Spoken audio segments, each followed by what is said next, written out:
موضوع ثاني، انفصال اليمن الجنوبي.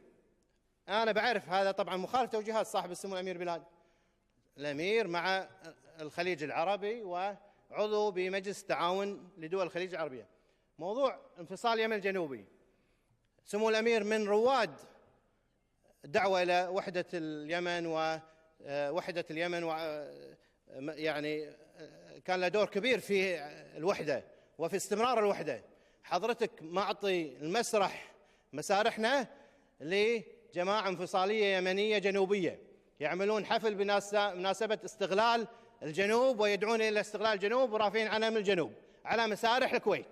شوف 10 ديسمبر 2016 من الشهر اللي فات، هذا علم الانفصال اليمني. ليش تخالف توجهات صاحب السمو الأمير بلال، توجهات المجلس التعاون الخليجي؟ ليش وعلى مسرحنا؟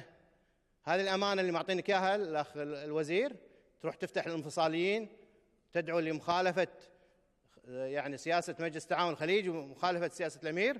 عطني الأخير.